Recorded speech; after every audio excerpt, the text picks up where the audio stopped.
Hey guys, how's it going? It is FootyMan03 here and welcome to AJ Reviews. Now this is the series where I'm going to review what were, in my opinion, the best matches of the week.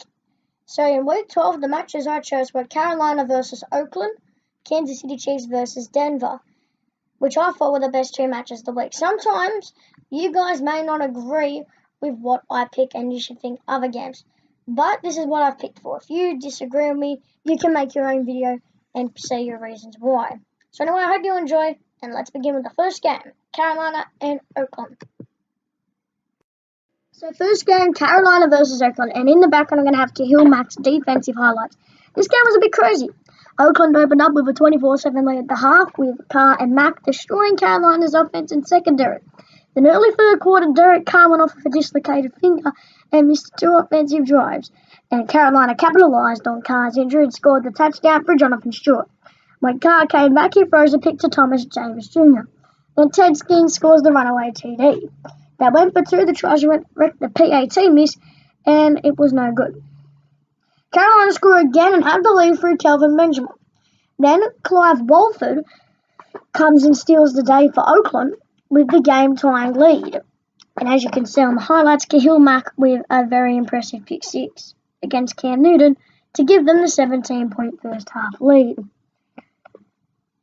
However, when the game mattered most for Carolina, Cam Newton failed miserably, throwing this pick to set up the game-tying winning field goal to Stephen Kiskowski.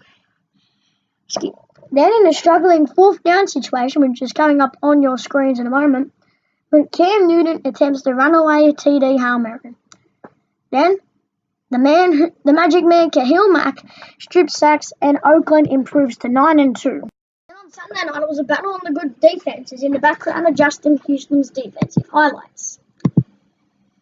It was an important AFC West build-up clash, considering if Miami won today, which they did, would knock Denver out of the playoffs. Justin Houston instead led the way in the second quarter with a brilliant strip sack, which forced Denver on their back heels for all the game.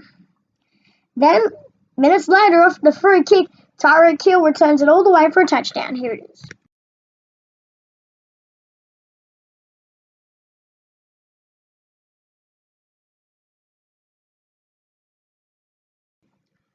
Now that hasn't been done since the 2006 Houston Texans. So 9-0 down, Denver needed to spark something, and they only managed a field goal for a 9-3 halftime lead. Denver bounced back immediately as Jordan Taylor made a diving catch for a 10-9 lead. Tyreek Hill again made his mark just moments later with a second touchdown of the game with a 6-yard go-ahead.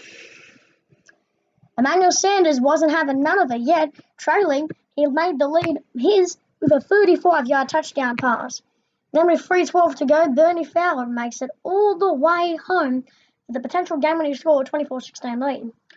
It's not over for KC, however, Tyreek Hill is in again. Or is he? We went to the booth, but they gave it the all clear. And they went for the 2 points and got it. So into overtime we go. And here is the magic moment. Cairo Santos kicked Denver right out of playoff contention.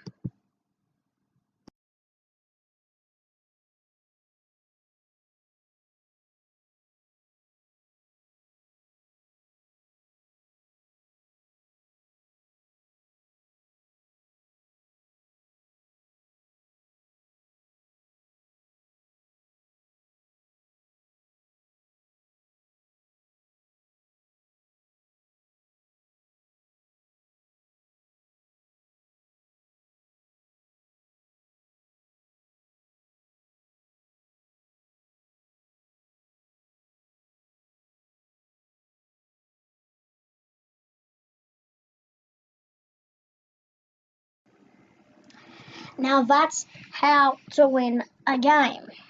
Now Denver lose their wild card spot to Miami. And now let's take a look at the playoff picture with all the available spots still up for grabs. So looking at the playoff picture, Oakland and New England control the high seed, same with Dallas and Seattle. Giants, Redskins, Detroit, Atlanta controlled the wild cards in the NFC. AFC controlled by Baltimore, Houston, Kansas City, and Miami. In the hunt, Denver go down as a result of Miami's win and Denver's loss on division record, followed by Pittsburgh, Buffalo, Tennessee, Indianapolis, San Diego, Cincinnati, the New York Jets, who are dangerously close to being eliminated. Jacksonville can be eliminated with a loss next week. Same with Chicago, but we're moving on to the NFC, and Tampa Bay, Minnesota, New Orleans, Green Bay are still fighting for a wild card spot. That's the minimum they can get, with the control Detroit is taking on the NFC North. Philadelphia, Arizona, and Carolina, both teams have suffered major fall crashes this year. Los Angeles have had a struggle with the move to LA, and as I said, Chicago are in a race against time. So anyway, that's it for this opening edition of the NFL review for Week 12. Thank you very, very much for joining me. I'm Footy Man Alfred. I hope you have a great day.